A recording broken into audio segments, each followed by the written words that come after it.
the tip of the tail, they have these scutes, these osteoderms, that serve two purposes. First purpose, this is how they regulate their body temperature. They're ectothermic. They get the heat of the sun on that dark skin, it starts warming up that dark skin, starts warming up those bony plates. As the blood blows under those plates, it starts warming his body up.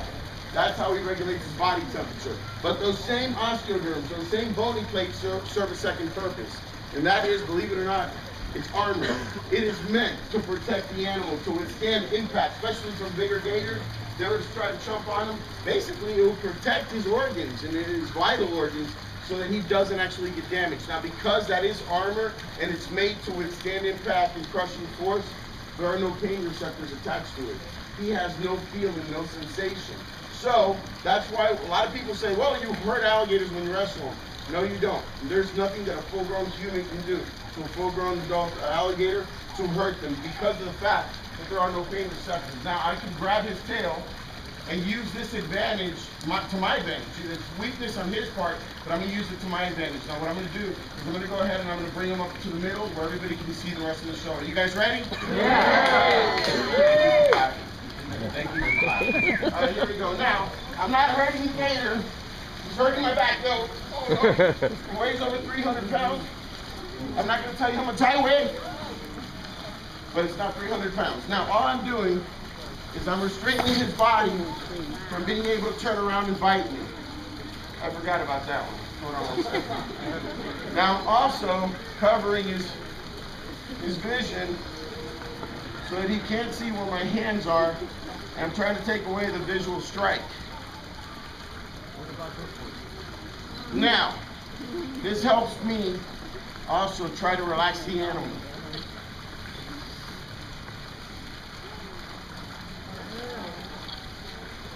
Try to turn around.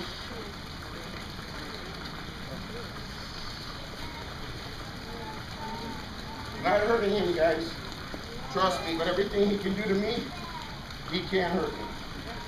Now, back in the day, it would normally take 2 to 3 people to capture an alligator this big. One person did all the jumping around, all the risk taking. Once the gator was caught in this position, another person would then come up, tie a rope or another strap around the gator's mouth. They'd have themselves a caught gator. The problem with this is that now you had to take the meat and split it 50-50, and then sell the hide and split that money 50-50 with the guy that carried the rope around. That was unfair to the one that took all the risk. So one day a lonesome hunter decided to try a technique that today we call bulldogging. That's where you hold the alligator's mouth shut between your chin and your chest, allowing your own hands free to tie the gator's mouth. I'm going to go ahead and attempt this. Folks, how many times am I doing it? Once. Get your cameras ready. I don't want to hear do it again. It's not going to happen. Are you all ready? Yeah. Here we go. The bulldog.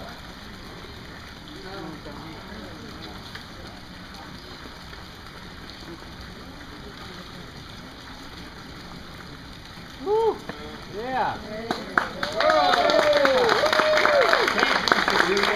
gotta beg the rest of them to clap. What's wrong with you, man? Huh? Really? You have all that time in the world to do that?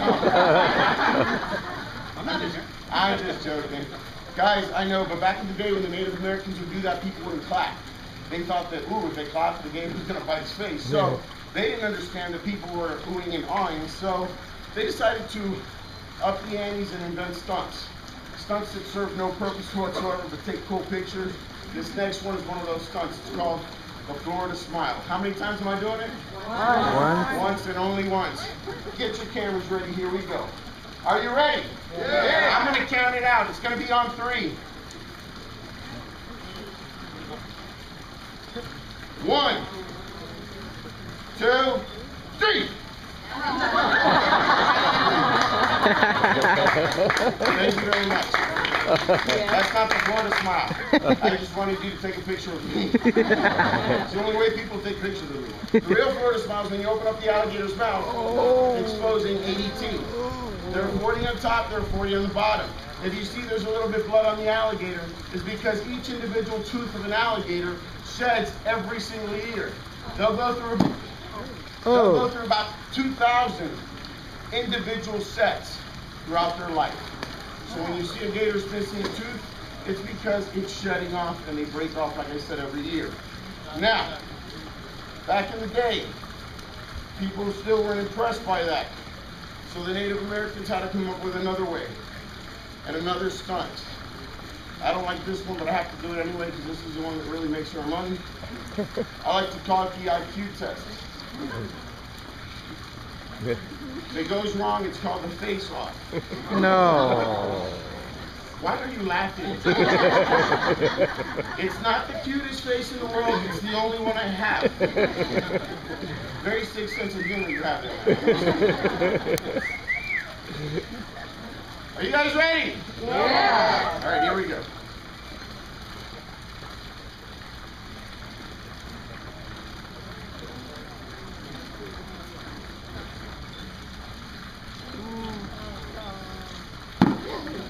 That's not it.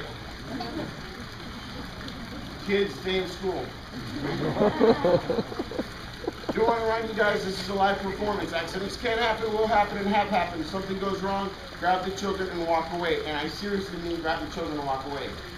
I've had people walk away, the children behind me, they come back and the kids are like, so don't forget those buckets. They do pay for hospital bills as well. Here we go. We'll try one more time. Are you guys ready? Yeah.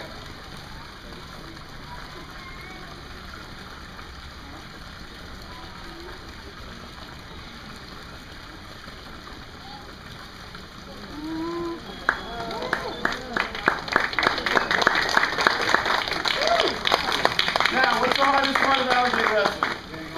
Getting off the alligator. I forget to tell you that when I teach you, right? What I like to do, believe it or not, is simply cover the eyes. Like I said before, I can't hurt his eyes. You can sit there and try to poke the eyes out of gator, and you will not. They drop down into an eye socket, completely protecting themselves. But when you cover the eyes, you're doing two things. You're taking away the visual strike of that animal to where you're going. Secondly, you're relaxing the animal. When he's relaxed and he can't see what he can't see, he can't bite. On behalf of myself and the alligators, thank you all very much.